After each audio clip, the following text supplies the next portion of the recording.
ইয়া রাব্বাল আলামিন। আল্লাহ, তুমি না কোরআনে বলেছো বান্দা যতই গুনাহ করবে আমার কাছে তাওবা করলে আমি তোমারে মাফ করে দেব। মনে বড় আশা নিয়ে আল্লাহ তোমার শাহী দরবারে ভিক্ষুকের মতো হাত বাড়াইলাম। তুমি যদি ক্ষমা না করো, কে আমাদেরকে ক্ষমা করবে? কে আমাদের মাফ করবে? ভিক্ষুকে একজনের কাছে ভিক্ষা না পেলে আরেকজনের কাছে পায়।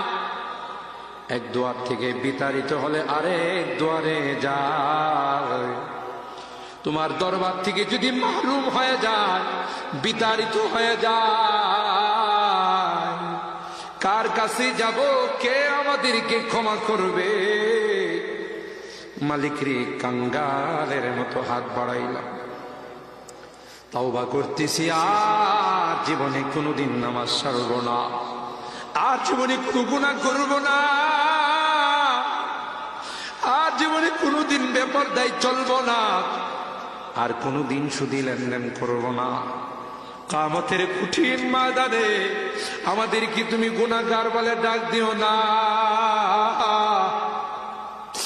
সূরা ইয়াসিনের মধ্যে পড়েছি, আল্লাহ গুনাহগারদেরকে তুমি গুনাহগার বলে ডাক দিবে, আর বলবে, এ পাপাচারের দলেরা, এ পাপিষ্টের দলেরা, আমার নেককার বান্দাদের থেকে আলাদা হয়ে যা। ওই দিন যদি আমাদেরকে নাম ধরে ধরে তুমি ডাক দাও, তোমার সমস্ত নবীদের সামনে লজ্জা পাবো। মালিক রে, আজকে হরিনাদি মাদ্রাসা আবু বকর সিদ্দিক রাদিয়াল্লাহু তাআলা আনহুর নামে মাদ্রাসা তোমার ঘরের সামনে বসে তাওবা করতেছি, আর জীবনে কোনো গুনাহ করব না, আর জীবনে কোনো নাফরমানি করব না।